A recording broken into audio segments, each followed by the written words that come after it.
Hey y'all, I guess it's, I don't know, let's see, about 9:30 p.m. on Wednesday, so we've been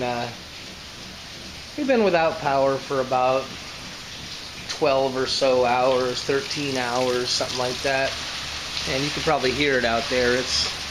It is really coming down. Of course, as y'all probably know, the storm is not going away very fast. It's been actually slowed down to something like 5 miles an hour to things still about 70 miles away, probably close to due west of us by now, but just kind of hanging out. Got the little generator running now. There's no sense in having the big one going. It's nice and cool, so we're just kind of hanging out here, and this is the little toad nest. Got my my cold beverage. Yeah, I've got a couple of battery chargers sitting there doing their thing. That's, a little battery for my little headlamp, and for the batteries for the headlamp, and for my my Phoenix LD20. And yeah, I'm reading let me just see that, reading a John Grisham novel. And we're just hanging out, man. I put up some peppers this afternoon. A couple of quarts and a pint, I think it was, stuff I picked out of the garden before the storm hit, and made some bread, and my roomie's working on her quilt there. It's all covered up. She had a map out because we were kind of following where the storm was. You can probably hear how windy it is out there. You ain't gonna be able to see squat, but you can hear it blowing. It's still blowing probably easily 45, 50, just the way it is. But she's been here working on her quilt. She got her quilt rack out. And just quiet, simple living, man. That's what we've been doing. I'm getting ready to shut everything down for the evening and catch some snooze. Lucky for us, it has been very, very cool today. Haven't had to worry about the air conditioning. Will that change tomorrow? I don't know. We'll see you tomorrow. Okay. Well, we're gonna run down and see if I can get a look at my sailboat. I have no idea, what's going on with it. There's no way to tell. But I know that we've had screaming south winds for the last 36 hours, maybe a little more even, and as you know, quite often the water gets very, very deep up on this side of the lake, so I need to pay attention to driving. Obviously, we got a lot of stuff out, so I'll be back. Alright, well, I'm in Old Town Slidell. We had a canal get overtopped. And as you can see, the waters here is probably a foot or so deep. Now, in an earlier video, this is what I was talking about. You need to be driving slow through here because you can actually push water into a building that doesn't even have it yet. These buildings are actually flooded here. Kind of a drag. But you can see I'm in a Wrangler. There's a Wrangler there. Water's up there pretty high.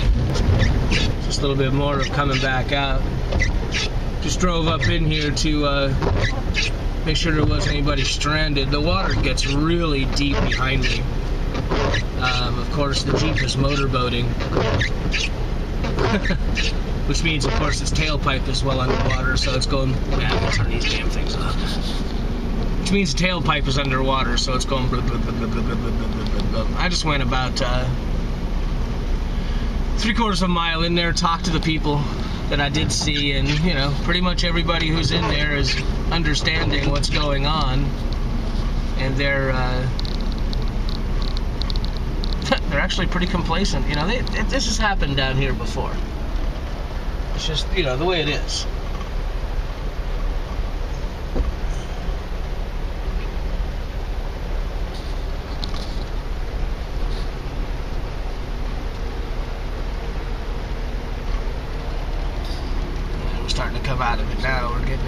here. This is the old, like I said, behind me where we just in is the old part of the city.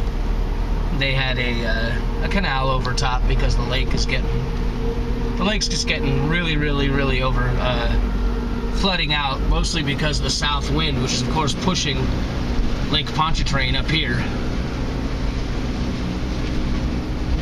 And the water's got nowhere to go. And then you got drainage canals inside the town that are trying to drain into the lake. And when a lot of water wants to come north and a little water wants to go south, well, quite frankly, the little water loses. And in this case, so does the city. Now, I feel sorry for all these folks, but I'm also starting to wonder a little bit about my boat, because if the water's coming up in here, that means we got a really high storm surge down there where my boat is. At least 8 or 9, maybe more feet over where you saw me standing in an earlier video. So now I'm starting to be a little concerned for my boat. It won't be long before I find out, hopefully. It's the unfortunate truth of the matter is, you know, there's no, you can't stay down there. It's just dangerous where the boat is. Some people do, especially the people whose boats are their homes. There's liveaboards down there, and I did talk to one of them and asked him to take a peek at my sailboat when he could. But hey, the water gets 6, 7, 8 feet deep. You can't expect somebody to go over there and risk their own lives. So at this point, it's 10 minutes after 7, and I guess this would be Wednesday morning. I guess, hell, I don't know, Thursday? It's the day after Isaac made landfall. I'll annotate it. I'm tired. I haven't had coffee yet. And that was me trying to go get my boat, and then ended up taking a zip around Old Town Slidell, see if anybody needed any help, because I simply couldn't get in there. I couldn't get down to where my boat is, and there just wasn't much we could do. So, it's back to Frogtoad Manor, make some coffee, and see what we shall see later on when the lake recedes. Well, we're back. The aborted effort at taking a look at the boat, I guess you probably saw in the video, only got about 4 or 5 miles down closer to the lake, and the old part of town is underwater because of I shouldn't say it's underwater, that's too dramatic. It's in at least 4 feet of water in some places. I couldn't get to it with the Jeep, it just got too deep.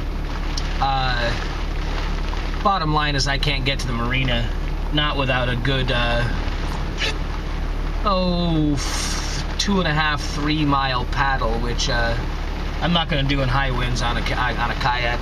That's a good way to get yourself in trouble. So, you know, we're back. I don't know what we're going to do today. Probably just mess around. I guess, I was listening to the radio a little bit, I guess at this point Isaac is somewhere up by Alexandria or headed that way. You know, if we're getting due south winds, I know it's at least equal to our latitude, if not more. So that's good news. The sooner it gets out of here, the better.